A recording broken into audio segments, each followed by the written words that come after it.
Injili halisi ambazo hata baba zetu au ndugu zetu mitume ambao walitutangulia ambazo walikuwa wanazihubiri ni zile ambazo zilikuwa zinafanya watu au zinawataka watu waweze kubadili njia na mitazamo yao ambayo walikuwa nayo. Sasa siku hizi kuna injili bandia. Injili bandia zinachochea watu kufanya mabaya, watu kufanya dhambi. Siku hizi kuna injili bandia nyingi sana. Injili halisi ambayo inahitajika kuhubiriwa katika kipindi na kizazi hiki cha leo tulicho nacho ni hii ambayo ipo katika hiki kitabu cha Matendo ya Mitume sura ya 4 na kuanzia ule mstari ule wa 16.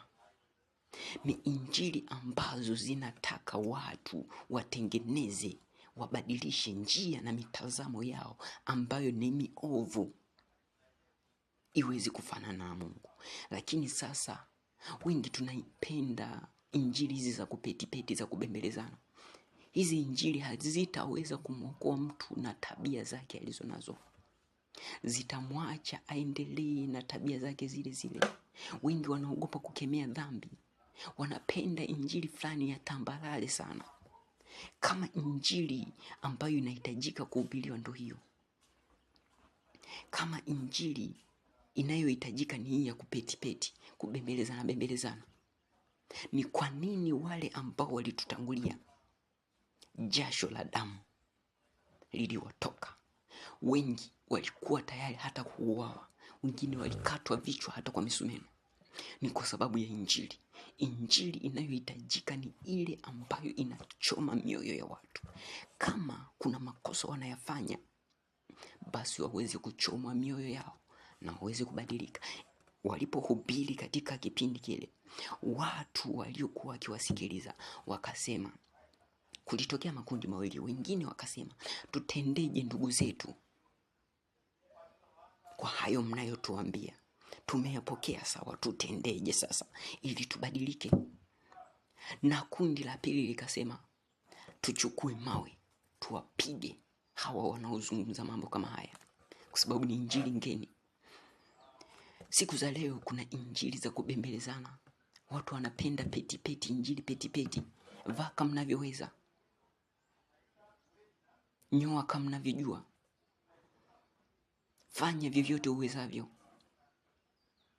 Vijana wa siku hizi hata kuwa na kimchumba ndani ya kanisa, kimpenzi ndani ya kanisa, ni kijana ana mpenzi wa siri, ni jambo ambalo wanaona ni jambo la kawaida tu, kwa sababu wanapenda injili za kupeti. Mungu hapendi injili za namna hiyo. Ni injili mbovu ambazo zinachochea watu kufanya uchafu na mabaya.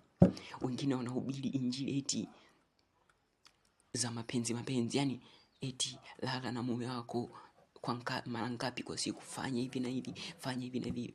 Wewe ukiwa ni msichana usiunavaa sijui manguo ya ajabu, eti manguo yanayofunika mwili wako usiunavaa hayo.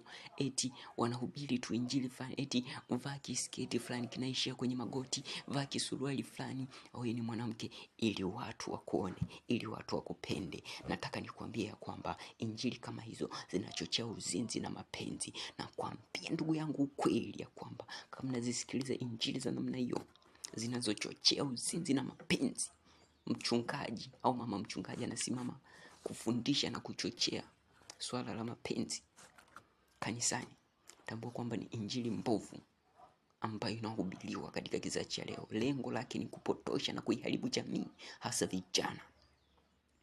Mbinguni tutaingia kwa kodi moja na kwa sare moja ambayo ni utakatifu tu. Usipokuwa mtakatifu utaanguka, hautaingia kwenye ile mbingu.